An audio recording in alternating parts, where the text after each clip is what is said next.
What's up, everybody? We have Kagekittoys here today, David, to talk about his piece for the Grindhouse Underground celebration of B Movies show. David, how are you, man? Doing great, doing great. It's a beautiful day here in Las Vegas, and excited for this show coming up. It's going to be a good time. So this is your first show, right? Yeah. First thing I've entered into with any of the toy stuff I've been doing. Yeah. How long have you been making toys? A couple years now. I got into it. I guess this March it'll be 3 years. Since I poured my first mold. Yeah. But before that, I got into it when I was a kid in junior high and stuff. I was into Warhammer games, the Citadel games and stuff. So I got into figure painting early on, and then found out about the toy thing, and always thought it was really unapproachable for a while, and then I know one day got a wild hair up my ass and decided to kind of look into it more, and it turned out to be not really that hard. Expensive as fuck, but not that hard. It's been great ever since. I've been, it's a lot of fun. Yeah, definitely. How old are you? I'm 43. 43. So okay. I'm about to turn 43 this year. So okay. Yeah. Shot of the 80s. Grew up with that stuff that we all love. Yeah. Yeah. That completely explains why you're drawn to the 5.5 scale. Oh yeah. Yeah. I mean, the Heman toys when they came out when I was a kid with. That was the thing, Yeah, because they're, it's larger than life. Right, they were the first toy to actually have like a dynamic pose to them, most others were like, it's the guy and they move, but this had like the muscles and they could hold things and, and then just the fact that I love this scale. Obviously, I work a lot in the He-Man, the Masters of the Universe scale, and I love it. I love the exaggerated proportions, that they're like not even close to what a human would look like, and so much fun. Yeah. Man, I was looking at your page and the way that you did the molded the shoulder pieces for the Judge Dredd figure. Oh yeah, man. That was there. It looks awesome. Like the way that you did the mold with all those registration points and everything. It reminded me. Legos, man. Legos. Yeah, Legos. I love using Legos, and you obviously build the walls out of Legos, but I'll sneak the bricks in, and they make great registration points. They're, it's a perfect lock every single time. Yeah. If I'm not. Although I have to say I've kind of gone away from the 2-part molds lately. I like I've been doing a lot of cut molds, single part molds. I've watched and done some reading and just through my own experimentation. 2-part mold is a cool process, but damn, it takes so fucking long. Oh yeah, it takes way too long. It does. And the single part mold has definitely become my new choice. It's quick, it's easy. And they turn out nice. They turn out really nice. The only thing that I've found that kind of sucks is like if you get the rubber bands too tight, it'll kind of throw them off a little bit. And I have that weird leg, kind of got the split in it. Yeah, that definitely happens. Or if you get like too rowdy with the cutting of the mold, then you're like really zigzagging it. And Well, let's go ahead and talk about this guy here, man. The reason we're here today, Sgt Kabuki, man. So I got 3 of these available. Obviously, Kabuki Man, a Tromaville classic character. Definitely. I felt like you couldn't be bringing up B movie and Grindhouse film without some Troma representation in there. I'm so glad you did that, man. I am so glad because I was thinking the same thing. I was like, we don't have any Troma. And then this came in, and I'm like, and obviously Troma's got such classic ones. But I love Kabuki Man because he's part of that like original like Troma, Toxic Avenger, Nuke 'Em High, Surf Nazis, and Kabuki Man were definitely like very early on. And he's such a dynamic character. I felt like he needed, and you know, Toxic Avenger's been done to death, so Yeah. it's kind of hard to, you know, it's one thing we're always trying to do, right? Avoid doing stuff that's been done to death, and don't see too much Kabuki Man out there. So No. felt like Kabuki Man needed a little love. Yeah. Yeah. I definitely agree, man. And these capes, your wife sold these capes, correct? Yeah, my girlfriend made those capes. She's a Yeah. quilter, and she does a whole bunch of crazy sewing. And Yeah, we found that stitch work and everything, the fabric, everything about these is just amazing, man. yeah, found the perfect fabric for it that matched his cape almost identically, and she whipped those things up in like an hour and a half. Wow. It was like nothing for her. Yeah. Drew it out on paper, and she was like, whoop, whoop, whoop, whoop, here you go. Here's the capes. And it was like, perfect. Yeah, that's awesome, man. It's always great whenever, you know, your partner wants to help and, you know, get in right. on it, you know. Right. Man, like all these little, you use a epoxy sculpt to add to your figures? Yeah. So that's, you know, that's all epoxy sculpt and worked in layers, but obviously I like to work real slow on stuff, and it's my bane to work slow on stuff too. Yeah. So. Man, he's great though. And like, honestly, like the pictures don't do this guy justice. He's just so damn cool to hold in your hand. Well, cool. I'm looking forward to some people getting it in their hands. And, I'm sure. Like, I don't see why these wouldn't sell out. They're great, man. I was looking at him and I was like, that face, what face did he use? And then I was like, Clamp Champ. Definitely. That's Clamp. Yep. You got it. Man, the giveaway was the, you know, he's got those lines on his face right here. Right. Yeah. He's got the hard cuts in the cheek. Yeah. Real defined jawline. And I was like, oh yeah. And I was like, man, that was such a good head to use because, you know, his eyes kind of look Oriental anyway, you know? Right. Yeah. Like, wow. Yeah. And it's, you know, obviously, honestly, one of the few that is actually just a face, you know, most of the Motu figures are, you know, have some crazy helmet or, you know, something else going on. So it's hard to find that's just a plain face that's not obviously He-Man. Mm-hmm. So yeah, it's not. Yeah. But yeah, I thought that worked out well. And then for that, obviously, so one of the biggest challenges, at least for me, is trying not to destroy my old toys by using them. So I have obviously, you know, you got your fodder bucket around, but I try not to sacrifice too many new people. So I'll do like, I'll make a quick mold of like Champ Clamp's head and use that obviously to make the new sculpt off of, because I've already lost too many that I'm like, I wish I still had it. Yeah. You know, I my very first thing I put together was Jack Burton from Big Trouble in Little China. Yeah. And I used a Rio Blast for that. And I still to this day regret cutting them all up. And, you know, I should have cast all those parts first, then gone back and, you know, but in the moment I was just trying to work on stuff. And I'm like, oh, I could get another one of these guys. I'm like, yeah, I can, but it's actually a little hard to come by now, you know? So right. Man. Yeah. The amount of this stuff that's gone crazy with the collecting is also, I love it and I hate it at the same time. Yeah. Are you a big collector? Yeah, to an extent. I'm definitely not the type of collector that keeps stuff in boxes or, you know, tries to keep things mint or needs to have the completed figure. And I try to pick up the stuff that I loved as a kid. Yeah. So out of all the He-Man, Man-at-Arms, that was my absolute favorite. So my Man-at-Arms collections, you know, it's got some heft to it, you know, but I think I have one He-Man, actual He-Man.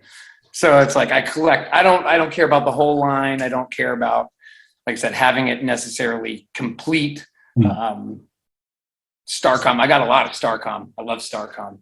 Yeah. Have you familiar with Starcom? No, which one is it? It was space. There were a lot of spaceships. There's like part of those like micro figures, like the 3-inch figure, and you know, they're on a spaceship. These ones have magnets in their feet, and all the spaceships, you know, you push a button and it can change into something else, or like guns pop out of things, you know. So it was a short run toy, that especially in the States, but I don't know, as a kid I really loved it, and there's some they're difficult to come across, some parts aren't, so it's fun to collect that, but I spent too much money on it already, so now it's I gotta try to set a budget. Okay, I spent this much, I ate up that budget, I gotta make sure I'm focusing on the other things. I did like the way you just molded a straight He-Man body so you could use that as your base. Oh yeah, because I had to. It was like, you know, losing them all. It's like, it's tough to be trying to find new ones. Yeah, cuts you deep, man. Right? It's like, that's my childhood, and I'm destroying it. Yeah. Right. Yeah, it's both morally objectionable and economically objectionable. Yeah, exactly. Well, man, $35 and you can bring this fella home. It's a damn good deal, if you ask me. Especially with all these the stuff you sculpted, the custom cape, all that, man. Just wow.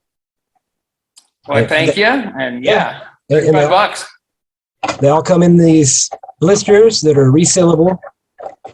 There we go. But yeah, definitely recommend checking this toy out, and check out Kagekittoys because he's doing some really cool stuff and trying to keep it different, man. Like bringing a unique spin on things, and you know that's what we're here for. Is what we're trying to do. So. Right. Awesome. Thank you. Yeah. I mean, that's the whole point, right? To try to be creative without stepping on anybody's toes. Mm-hmm. So. Yep. Yeah. Yeah. That's one of the worst feelings to like come up with an idea and then you're like, oh, I got to look that up, and then somebody's already done it. Yeah. It really does, man. It's like, what am I going to do now? And then you try to play with the idea still, and you really can't for the most part, you know, unless you can bring something new to it. But yeah, hard to do. Or you do it just for your personal collection and keep it completely off of Instagram. Yeah, I do that a lot too. And like I'll make them and I just won't cast them. They'll just be kit bashed on the shelf, you know. Right, the one off. Oh yeah, there it is. Yeah. Private collection. Dirty little secrets. Yeah. What is your favorite B movie, by the way? Oh, geez. That's a tough one. Yeah. That's a tough one. Favorite B movie. Wow. There's so many. And like, what is a B movie?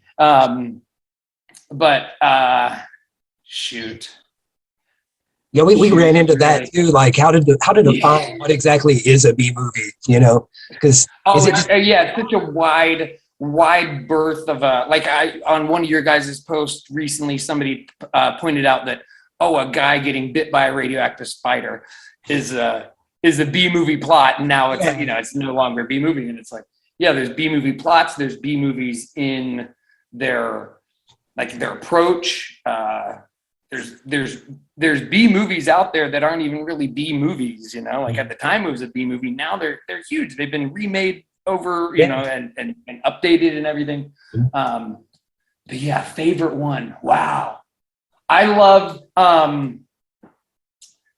I really like a lot of the full moon stuff. Okay. You know, that was the other one I was thinking of, full moon movies, but they do so many of their own toys already. But what is it? It's not Bloodstone is one of them, but the I always called them the Bloodstone movies, but it's they have another name with Radu, the vampire ones. Oh, I know what you're talking about. He's got long black hair. Yeah, it's super long and long fingers. Yeah, I know what you're talking about, but I can't place it, man. But yeah. There's a name, Bloodstone, and then it's all about the Bloodstone. But that one's definitely up there. A lot of the full moon stuff. Yeah. Obviously, Troll 2. How can you not talk about the worst movie ever, Troll 2? You know, which is just gut wrenching to watch, just gut wrenching. But okay, I'll say this definitively. I think my favorite B movie, it's not a horror movie. I love the post-apocalyptic B movie, you know, like the Mad Max, like, oh, let's do this Mad Max genre, but even like just terrible. Robot Holocaust. If you've never seen Robot Holocaust. I've heard of that one, but I haven't seen it. Oh, it's so bad. So bad. There's a Mystery Science Theater 3000 version of it. That's probably the easiest to come across. If not, you're looking at trying to find it on VHS or watching it on a terrible rip on YouTube. Yeah. But that movie it's vicious and amazing at the same time. It's a real hard watch, but it's a real great watch. you brought up the the robot holocaust has happened. Robots have taken over the world. There's he's like a future barbarian, and he's got a sidekick robot that's a good guy, like one of the only good robots. There's a mute barbarian. There's an Amazonian woman.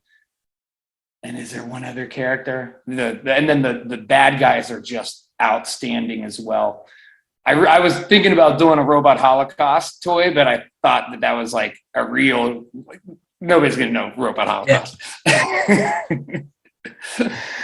It's one random movie that was at a video store in my hometown back in the early to mid 90s. And, when you've watched everything else in the video store, you start, going for the back shelves and stuff. And that was one. Yeah. And that was one that like afterwards was like, what is this? It's a movie that's so bad. The cover doesn't even have anything to do with the movie, like the VHS has all these things, characters, none of them are in the movie. Yeah. Like they bought somebody's fan art at a comic convention and just threw it on the cover of the movie. My wife loves Planet of Dinosaurs, and on the cover of that movie, it has the X-Wing is on the cover of one version, and then they have another version, and it's literally got the Millennium Falcon in the front, and it's got this white dude with a gun, and there's no character in the movie with white hair and no facial hair. Yeah, really weird. Oh, it's like the movie poster version of like, well, all those Turkish movies, like Turkish Star Wars, Turkish Superman, where it's like, they really cherry picked the parts that they were going to bring over into this. And then, they just redo it in their version and use some scenes and maybe some music from a whole other movie. Yeah. It's fun though, man. Like I was really kind of blown away by how many people were so interested in this because it's so obscure, and I was like, I know like we post some of this shit and some people are like, wow, I love that movie, or wow, I love this. And I was like, oh, let's try it. Let's try the B movie thing, because I honestly, like, I didn't even know what a B movie was exactly, I guess. Whenever me and Yoli got together, it was just like, oh, this is one of those 50 Halloween movie collections. These are garbage, but they're fun, But that and just escalated, Well, once you find out that there's so many, I mean, it's an endless wealth. Yeah. There's just vast amounts of these movies. And, there's something, everybody's got at least one B movie that they love, that they've seen it and it clicked for them. Yeah. And two, there is just so much out there that it just covers all bases, and it's also like it's like closer to true authorship in movies than like big Hollywood stuff. Hollywood movies are going to try and hit these key points: hero's journey, like the heterosexual love story, the like three-act structure, and in these B movies, the shackles come off. These like they're being made by people that maybe don't understand or don't care about those kinds of things, and they just want to go for it. And then when, especially with the horror B movies, and you start mixing in tons of blood and guts and hopefully a monster in there, help. That's the whole point of watching the movie in the first place. we watched one recently, the Spookies. Are you familiar with that one? Oh, I haven't seen that. Man, it is weird. There's this Japanese girl who turns into a giant spider in one room, and then there's this witch who's like in charge of everything at the end of it, and it's like sucking their life force, and it's got that blue lightning that was real heavy in the 80s all the time. You know? Yeah, and it is so good. It's so bad, but it's so bad, but it is good. You know? Yeah. And it's got little stop motion creatures, kind of like in The Gate. They look kind of like those guys. Nice. Really, The Gate is a good one. The Gate's a good one. The Gate too, where it's getting him high and stuff. You remember that? I can't remember that part. Oh, he like has him in the thing, and they're all like blowing smoke on him and shit. You know? Oh yeah. But he winds up breaking out of the cage while the guy's driving the car and attacks him while he's driving and shit. Yeah, nice. Really good. Fun. I almost made a Gate figure, but it was kind of the same thing. I was like, I don't know if Gate 2 is a little too obscure or not. And then finally, the ones that I just chose to do, it was just kind of like, I have these pieces and I know I can make them these things. So that's what I'm going with. You know? Yeah, sometimes that's the best way to go too. When it can fall in line and you don't have to try so damn hard. Yeah. Yeah, because as we know, it's a lot of work putting all this stuff together, you know. Oh yeah, and it's oftentimes you start to bury your head into a project and realize it's not going to work the way you thought it was, and like, oh, what do I do now? Yeah, when you're trying to actually get something done for a deadline, sometimes that's not the predicament to be in. Like, oh fuck, this is not working out. Well, this piece won't stay on, you know. Well, Sgt Kabuki, man, definitely worked out. I'm gonna go ahead and thank you again, man, because this thing it's fantastic. Look at that. Look at that. Yeah, it's 100% all recast and hand cast, hand painted, handmade cape by my wonderful girlfriend, and buy it's one. fun to put together. I'm glad to be a part of it.